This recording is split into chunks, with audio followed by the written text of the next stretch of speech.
What is up, YouTube? Today I'm going to be doing an album review of two albums, both by the same band. It is The Silver Scream and The Silver Scream 2, Welcome to Horrorwood by Ice Nine Kills. Now, for those of you who don't know who Ice Nine Kills are, they are a metalcore band that formed back in the early 2000s. I think it was actually 2000 that they formed. But they started off as a ska punk band, and then they eventually formed into metalcore, once they started releasing music. But anyway, so they really got big in 2015 with Every Trick in the Book, which is about different novels like Dracula and Frankenstein and 20,000 Leagues Under the Sea and all that. But then they really, but I'm not here to talk about that. I'm here to talk about their two most recent albums, first from 2018 and the second from 2021 this year. It's The Silver Scream and The Silver Scream 2. The similarities are actually, the two similarities that each one is about different horror movies. So, like, with The Silver Scream 1, which is from 2018, I'm gonna tell the song. So, like, there's An American Nightmare, which is about Nightmare on Elm Street. Thank God It's Friday, which is about Friday 13th. Stabbing in the Dark, which is about Halloween. Savages, it's about Texas Chainsaw Massacre. The Jig Is Up is about Saw, the Saw franchise. 6 is A Grave Mistake is The Crow with Brandon Lee, if you guys have ever seen that. Rockin' the Boat is about Jaws, which, I don't know. A Grave Mistake and Rockin' the Boat are probably my two favorites. And I actually recommend those two songs. I recommend both these albums in general. Just check them out. If you're into horror movies or if you're just into metal, you know. And, I forgot. Let's see, I think it's Freak Flag, I think. There's Freak Flag, which is about the Devil's Rejects, I believe. I forget. What was it? Oh, Enjoy Your Slay, that's what it was. Enjoy Your Slay. Sorry about that. Enjoy Your Slay is about The Shining, Stanley Kubrick's The Shining. Then there's 10. I already mentioned Freak Flag. That one is Devil's Rejects. But then there's Edward Scissorhands, which I wouldn't necessarily call a horror movie per se. But The World in My Hands is actually a pretty good song too. But I wouldn't consider Edward Scissorhands a horror movie. It's more of a romantic drama, kind of with dark gothic fantasy elements. It was definitely gothic. I mean, there's no doubt about that. And then what else was there, darn it? Hold on. Merry Xmas. And then there's Merry Xmas, which is probably the heaviest song on the album. It's about Silent Night, Deadly Night, and with most of these songs, they have like a quiet moment. This song literally has no quiet moments at all. It just goes, it's just riffage. It's all that. And then 12 is Love Bites, which is about an American werewolf in London, and that's actually a pretty popular movie. But for those of you who don't know, it's a 1981 movie about a werewolf in London, pretty much. But it's like a cult movie, kind of. And then 13 is about It. Not just like the 2017 movie, but like just like It in general. Yeah, that's like the longest song on the album, I think. Yeah, I think it is. But it's almost 5 minutes, I think. But it has like a lot of references to It, and it has like an opening scene where Spencer Charnas, the singer, in the music video, he's dressed up as Pennywise, and he's talking. He's like, they call me the dancing clown. He's like, you must be Georgie. He's like, I seem to have your boat here, you know. And he's like, oh Georgie. And then it goes into like heaviness, and then also there's a clown horn that plays in the song. It goes, like a squeaky clown nose. I think it's a good song. And then like the chorus comes around, and Spencer Charnas like gives his vocals like all in that song. I think it's just great. And on the deluxe version of the album, the Silver Scream, the final cut, there's a bonus song on there called Your Number's Up, which is about the Scream franchise. It's only like a 2-minute song, I think, 2.5-minute song. And then there's 3 acoustic tracks for Thank God It's Friday, Savages, and Stabbing in the Dark, which the acoustic version of Savages I find a little bit better than the regular version. Rarely will you ever hear me say that. I do like the regular Savages, but I think the acoustic one's better. I mean, Spencer Charnas actually has a voice, but for those of you who also don't know, Spencer Charnas doesn't do the screaming. So there's 3 singers in the band. Spencer Charnas does like the clean singing, and then there's 2 other members. They do the growling, and then another one does like the screaming. So, Spencer Charnas does all like the clean singing, and then one of them does a roar, and the other one goes from the daylight time. I'm sorry, my voice is a little straight. I'm a little sick right now. But yeah, if I had to give it on a scale of 1 to 10, honestly, I would give the Silver Scream, honestly, a 9.5 out of 10. The only reason I don't give it that extra 5 is because, it could be better with, like, some of its, like, some of the riffs, kind of. It could be a little bit better, but still, 9.5 out of 10 is still, like, amazing.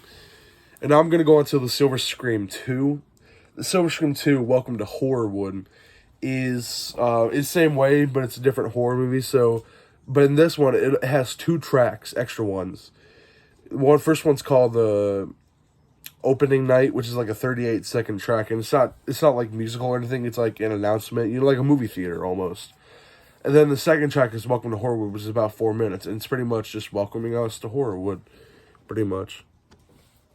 But the first song on there, like the first song about the movies, is I think it was what was it? Welcome to Horrorwood. See, I keep forgetting. It's Cabin Fever, but I forget the name of the song.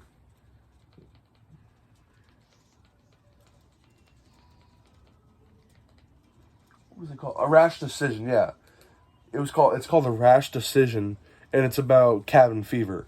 I just couldn't think of the song, name of the song. And then the next track was the first single from the album. It's called Assault and Batteries, which, that's, if you can't tell by the title, is named after Child's Play. It's named after Child's Play. And it's actually a pretty good song. It starts off with like a news reporter saying, a local shootout at a local toy store leaves 1 officer wounded and 1 serial killer dead, referencing Charles Lee Ray, who is Chucky, pretty much. For those of you who don't know what Child's Play is, I'm pretty sure like 95% of you know what Child's Play is. It's a movie where it's a horror movie it's a franchise. But the first movie was in 1988, and it tells a story about the serial killer. He transfers his soul into a good guy doll, and then uses it to like terrorize like a young boy named Andy Barkley. But most of you have seen it, so I'm not going to go too in depth. But I love Child's Play. It starts off with that, and then it goes to this like weird, creepy doll singing. It's like I'll be watching over you in every movie. It's like I may be made of plastic. It's a really creepy song, and then it goes into the riff. He's like, hey Andy, it's time to play, motherfucker. Yeah, I think it's funny. It's a good song though. And then the next one, see, I keep forgetting. I know the songs, but I keep forgetting the track order. I don't want to get copyrighted. But the next one is the shower scene, which is about Psycho. And I'm pretty sure... Okay, not everyone... I've actually met a lot of people who don't even know Psycho. But with Psycho, it's a classic horror movie from 1960, directed by Alfred Hitchcock. And, everyone knows Norman Bates, obviously. So, but, I'm not going to spoil these. You can look all these up if you want. The next one is Funeral Derangements, which is about Pet Sematary. It's a 1989 movie. It's an adaptation. It's a Stephen King adaptation. So, they're doing 2 Stephen King adapted movies for each of these albums. They did It in the first one. Now they're doing Pet Sematary. But that's a pretty good one, actually. And then the next one, I think, is Rainy Day. Yeah, so then the next track after that is Rainy Day, which is about Resident Evil, the movie from 2002. The Paul W.S. Anderson one from 2002.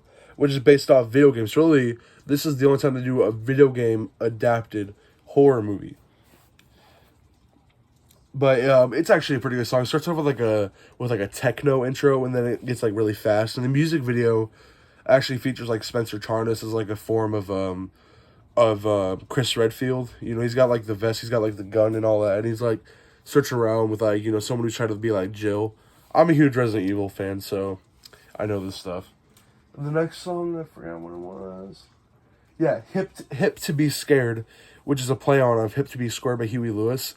The reason it does that because it's based off American Psycho, and if you guys remember, there's a scene in American Psycho where he's talking to Jared Leto's character, Paul, who's his coworker, and he's telling him, he's like, you like Huey Lewis on the news? And then he's getting ready to kill him while trying to talk to him. And then he kills him while Hip to Be Square is playing. That's the reference. Hip to Be Scared, Hip to Be Square, you know? I don't know. It's kind of a funny reference in my opinion, but it's a pretty good song too.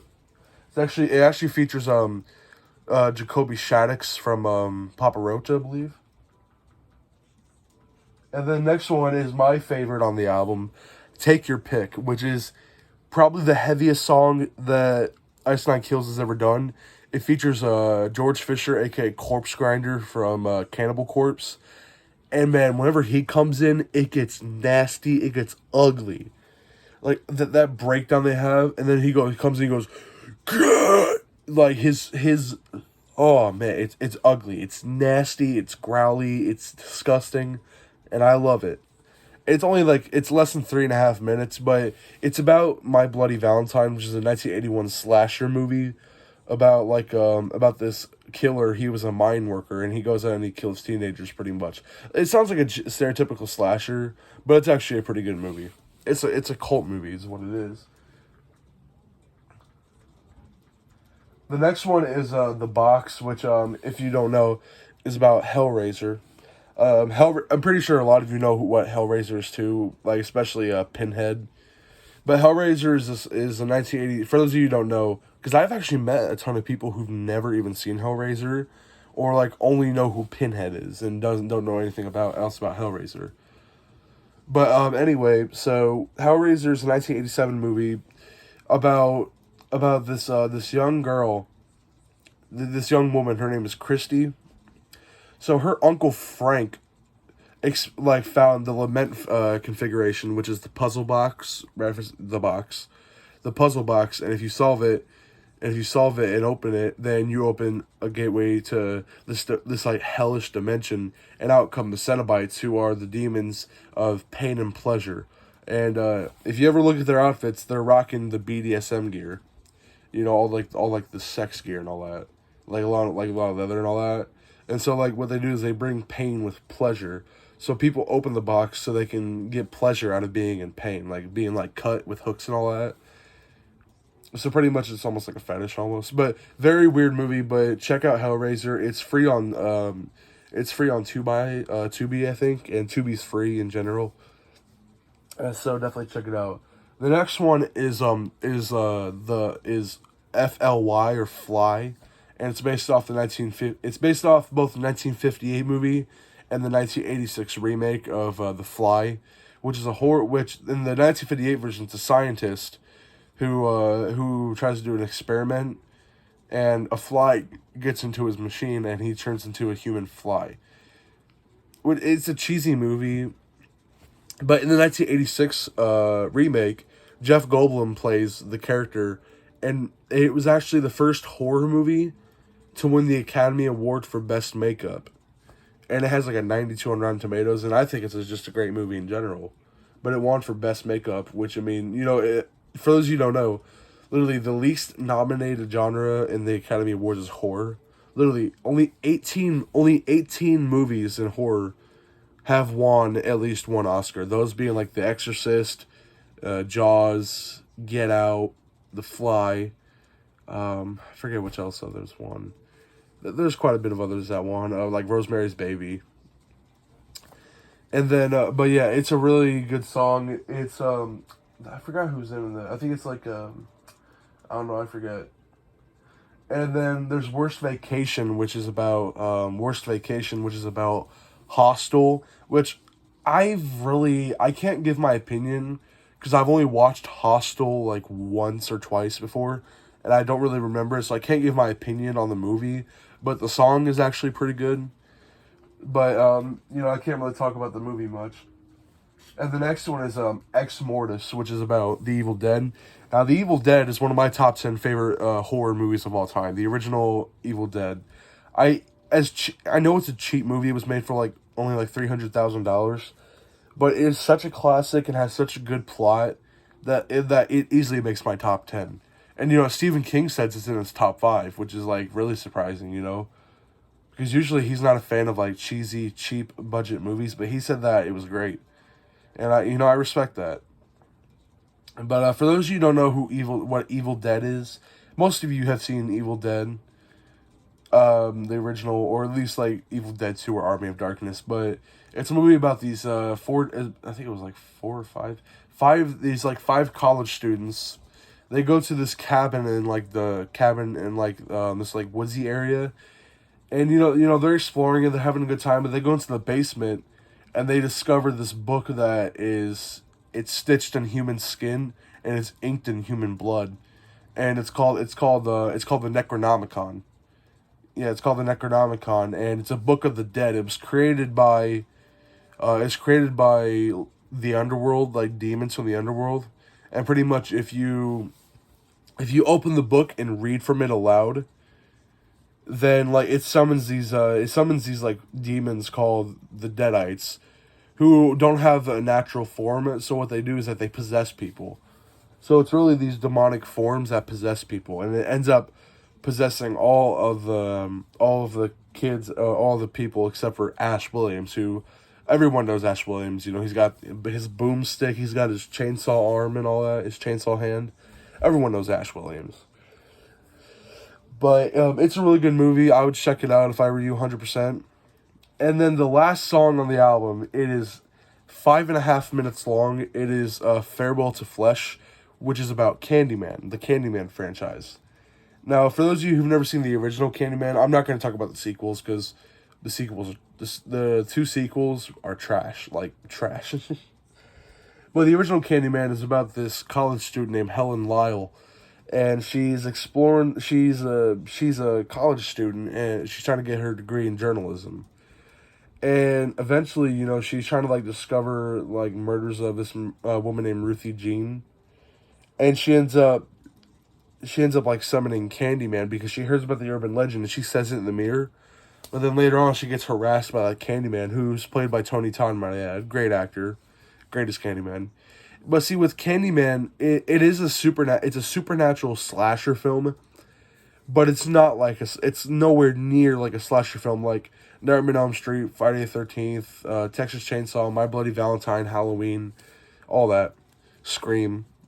In Child's Play, but what it is, so, instead of, have, like, the generic screams whenever seeing the killer, like, Helen, for example, she's hypnotized with seeing him.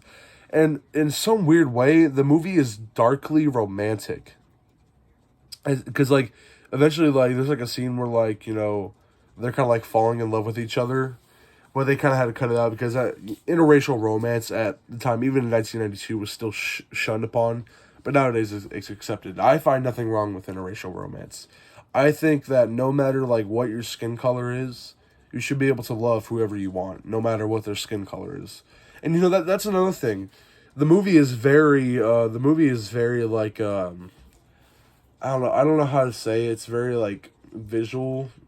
It's very, like, it has a message. Because 1992 was the same year as the Rodney King riots. There was this man named Rodney King. He was beaten by police officers, and it created a bunch of riots in the California, in Chicago. Why did I say California? It was in Chicago. But anyway, check out the song. Check out these 2 albums in general. But I'll see you guys next time. Peace out.